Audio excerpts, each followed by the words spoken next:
Anti discrimination policies आए, इसकी जब बात होती है तो एकता याद आ जाती है।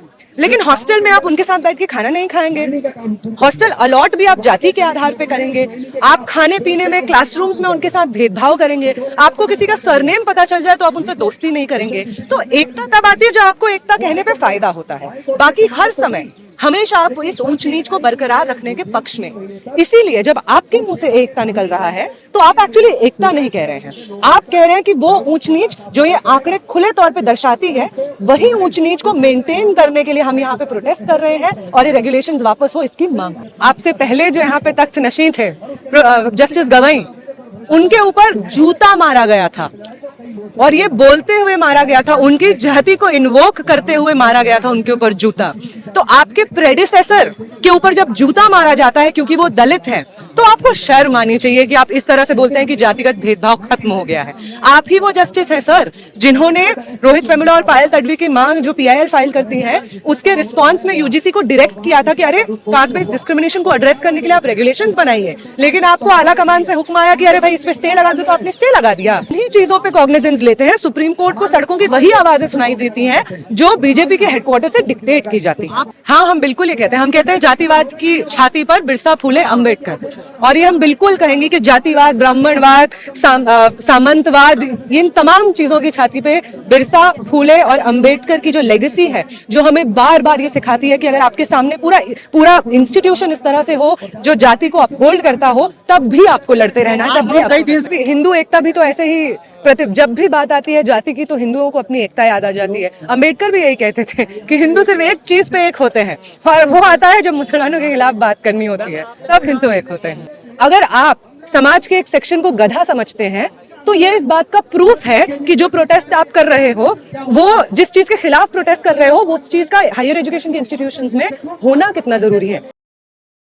जाति के आधार पे भेदभाव होने की कंप्लेंट्स बढ़ी हैं, इस एकता की बात कर रहे हैं। भेदभाव तो एकता में नहीं होता है, भेदभाव तो ऊंच नीच में होता है। तो ये ऊंच नीच का डेटा है। ऊंच नीच का डेटा ये है कि 80% OBC सीट्स फैकल्टी की खाली हैं, 83% ST सीट्स फैकल्टी की खाली हैं, 64% SC सीट्स खाली हैं। असलियत तो ये है। तो ऐसा क्यों है कि SC ST OBC seats faculty की इस तरह से खाली रह जाती हैं और जो UR होता है, जनरल होता है, उसमें सिर्फ 15% सीट्स खाली हैं? ऐसा क्यों है? अगर बराबरी होती तो इसका डेटा तो मैच करना चाहिए था, एक 80 और एक 15 तो नहीं होना चाहिए था। तो आंकड़ा बताता है कि एकता नहीं थी।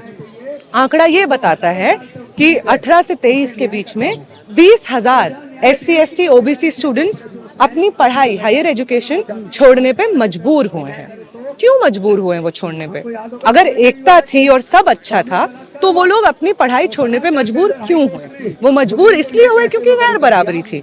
तो ये जो ढोंग एकदम से रचा जाता है कि हम एकता की बात करेंगे कि एकता है, ये तमाम चीजें हैं, जब इस चीज पे बात आएगी कि जिन लोगों के साथ ऐतिहासिक रूप से भेदभाव हुआ है, उनके बढ़ोतरी के लिए, उनका शिक्षा, पब्लिक इंस्टीट्यूशंस में भागीदारी बढ़ाने के लिए अफर्मेटिव एक्शन पॉलिसीज आए, एंटी डिस्क्रिमिनेशन पॉलिसीज आए, इसकी जब बात होती है तो एकता याद आ जाती है।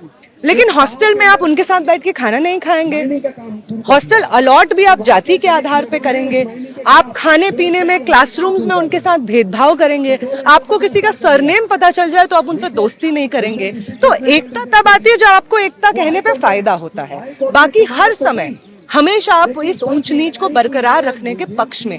इसीलिए जब आपके मुंह से एकता निकल रहा है तो आप एक्चुअली एकता नहीं कह रहे हैं, आप कह रहे हैं कि वो ऊंच नीच जो ये आंकड़े खुले तौर पे दर्शाती है, वही ऊंच नीच को मेंटेन करने के लिए हम यहाँ पे प्रोटेस्ट कर रहे हैं और ये रेगुलेशंस वापस हो इसकी मांग। CJI साहब ने कहीं ना कहीं बताने की कोशिश की कि देखिए देश में जो है सब इक्वल हो गए हैं, गरीबी अमीरी मिट गई है, जातिवाद खत्म हो गया है, इंटरकास्ट मैरिज की दुहाई देने लगे कि आजकल तो इंटरकास्ट मैरिज हो रही है और कॉलेज विश्वविद्यालय में कैसे भेदभाव हो सकता है? नहीं हो सकता।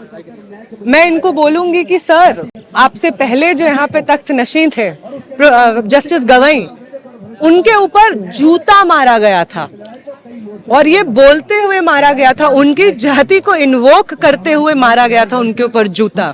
तो आपके प्रेडिसेसर के ऊपर जब जूता मारा जाता है क्योंकि वो दलित है, तो आपको शर्म आनी चाहिए कि आप इस तरह से बोलते हैं कि जातिगत भेदभाव खत्म हो गया है।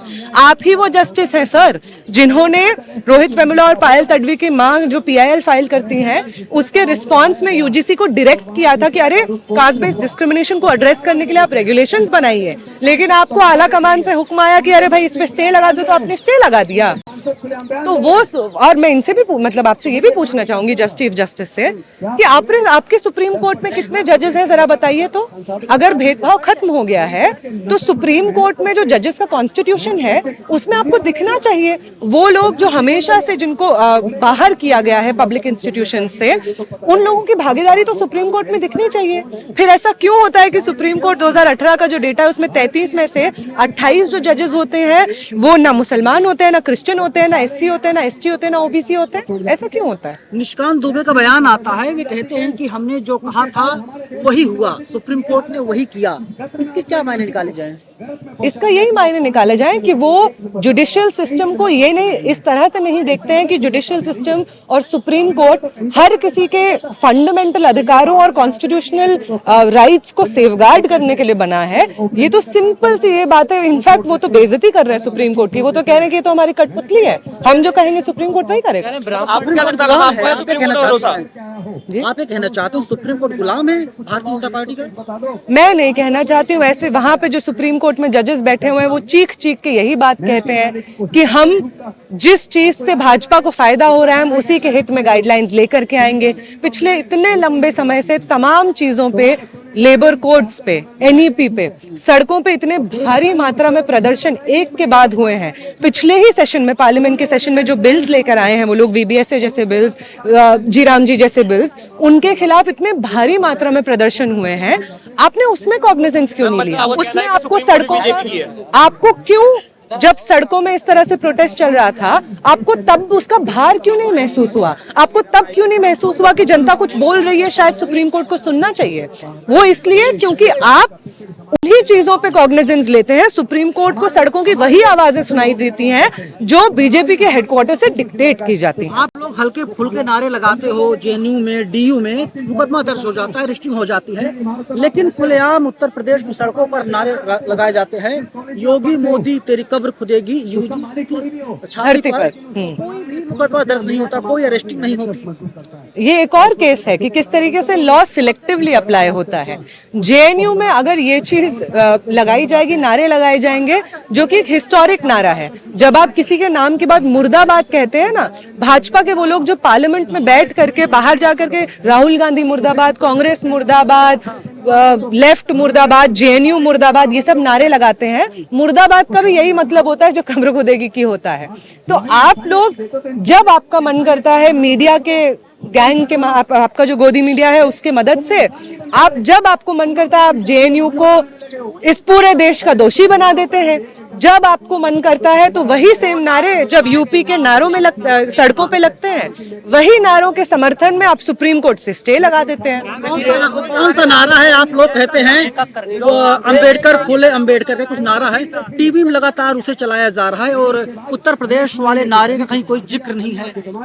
हाँ, हम बिल्कुल ये कहते हैं। हम कहते हैं जातिवाद की छाती पर बिरसा, फूले, अंबेडकर, और ये हम बिल्कुल कहेंगे कि जातिवाद, ब्राह्मणवाद, सामंतवाद, इन तमाम चीजों की छाती पे बिरसा, फूले और अंबेडकर की जो लेगेसी है, जो हमें बार बार ये सिखाती है कि अगर आपके सामने पूरा इंस्टीट्यूशन इस तरह से हो जो जाति को अपहोल्ड करता हो, तब भी आपको लड़ते रहना है। तब भी कई दिन से लगातार आंदोलन कर रहे हैं, चीख रहे हैं, चिल्ला रहे हैं, कोई सुनने के लिए तैयार नहीं है। वे लोग आंदोलन करते हैं, 24 से 48 घंटे के अंदर मामला सुप्रीम कोर्ट आता है, सीजेआई साहब बैठ जाते हैं और दूसरे सवर्ण जज बैठ जाते हैं और वे लोग फैसला दे देते हैं। हाँ, मतलब ये तो ऐसी बात हो गई ना कि घर की बात है। हम, अच्छा तुम कुछ कर रहे हो, हाँ ठीक है हम कर देते हैं। हम पिछले 6 सालों से प्रोटेस्ट कर रहे हैं कि पॉलिटिकल प्रिजनर्स जो इक्वल सिटीजनशिप डिमांड कर रहे थे उनको रिलीज किया जाए। उस पर कोई कॉग्निजेंस नहीं लिया। हम 2020 से प्रोटेस्ट कर रहे हैं कि national education policy, new education policy जो आई है वो स्टूडेंट्स के लिए बहुत घातक साबित हो रही है, उसको वापस किया जाए। हम इतने लंबे समय से पिछले 1-2 महीने से प्रोटेस्ट कर रहे हैं कि जो जी राम जी बिल आया है मनरेगा को हटा करके वो वापस हो। हम पिछले साल से प्रोटेस्ट कर रहे हैं, 1 साल होने वाला है, हम कह रहे हैं कि लेबर कोड्स जो आप लाए हैं उनको वापस किया जाए। ये आवाजें आपको क्यों नहीं सुनाई देती हैं? आप लोग टुकड़ा गैंग का मेंबर बताया जा रहा है, जो पढ़ने वाले छात्र हैं वे लोग JNU, Jamia, DU, AU, MU में हैं, आप लोग सड़कों पर आकर के बेवजह गला फाड़ रहे हो। फंडिंग उंडिंग कुछ चक्कर है क्या? क्योंकि ऐसी चर्चाएं चल रही है। अगर हमारी फंडिंग होती तो फंडिंग आज के समय में कोई नहीं करता है, सिर्फ आरएसएस ही करता है, और उनकी जो फंडिंग करता है उनके रिस्पांस में लोग सड़क पे उतरे हुए थे। जो 2 दिन का प्रोटेस्ट हुआ है यूजीसी गाइडलाइंस वापस करने के लिए, आप सुन लीजिए, वहां पे जो लोग मौजूद थे उनका इंटरव्यू सुन लीजिए, उनको पता भी नहीं है गाइडलाइंस में क्या लिखा हुआ है। कुछ भी कह रहे हैं वो कि गाइडलाइंस में ये लिखा है, फलाना लिखा है, ढिमकाना लिखा है। भाई पढ़ तो लो। जिसने तुम्हें 500 रुपया दिया है प्रोटेस्ट पे बैठने का, उससे ये तो पूछ लो कि किस लिए प्रोटेस्ट करना है। आपके प्रोटेस्ट में लोग जूता फेंक के मार रहे हैं, उनसे पूछा जा रहा है क्या हुआ तो एसआरसीसी की एक मनगढ़ंत कहानी बता दे रहे हैं, जो कि फिर एसआरसीसी के तरफ से एक ऑफिशियल स्टेटमेंट जारी होता है कि ये तो झूठ बोला जा रहा है। तो आपका पूरा प्रोटेस्ट एक झूठ पे बना हुआ है। तो आपका एक पत्रकार, ब्राह्मण पत्रकार खुलकर समर्थन करता है। हाँ जी, ऐसा हुआ है, बिल्कुल हुआ होगा। तो कोई किसी बिना फैक्ट चेक किए आपको तूल दे रहा है, मैं कहना चाहता हूँ। बिल्कुल, तमाम मीडिया के वो चैनल्स जिनका एक काम होता था कि समाज में सच को दिखाया जाए, सच बताया जाए, लोगों की बात पहुंचाई जाए सरकार तक, चुने हुए प्रतिनिधियों तक, वो इस वक्त उल्टा कर रहे हैं। वो सरकार के चुने हुए प्रतिनिधियों की बात जनता के बीच में विष की तरह घोल रहे हैं। लेकिन नेहा जी, अभी तक ये कहा जा रहा था कि हिंदू खतरे में है, अचानक से यूजीसी की गाइडलाइन है, सबल खतरे में आ गए देश के।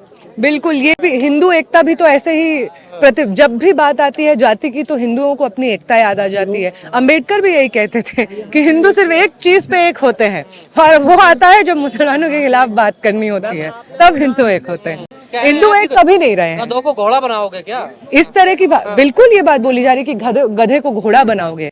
अगर आप समाज के एक सेक्शन को गधा समझते हैं तो ये इस बात का प्रूफ है कि जो प्रोटेस्ट आप कर रहे हो, वो जिस चीज के खिलाफ प्रोटेस्ट कर रहे हो, वो उस चीज का हायर एजुकेशन के इंस्टीट्यूशंस में होना कितना जरूरी है। जब आप ये कहते हैं कि मेरी सीट खाली है, उस दलित ने, उस आदिवासी ने, उस पिछड़े ने, उस महिला ने, जब आप ये भाषा का इस्तेमाल करते हैं तो आप इस चीज का प्रूफ देते हैं कि आपको लगता है कि आपका अधिकार है सब सीटों पे, और बाकी लोग तो ऐसे ही आ गए हैं। आप ही के लिए पब्लिक इंस्टीट्यूशंस हैं, आप ही के लिए हायर एजुकेशन है, उसमें पढ़ाई भी आप ही की हो रही है, टीचर्स भी आप ही के हैं, इसलिए कोई और आता है तो आपको लगता है कि आपका हिस्सा जा रहा है। चित्रा त्रिपाठी कह रही है कि बलिया ठाकुर ब्राह्मण जीत गए और देश को बांटने वाले हार गए, तो यहाँ जातिवाद नहीं हो रहा क्या?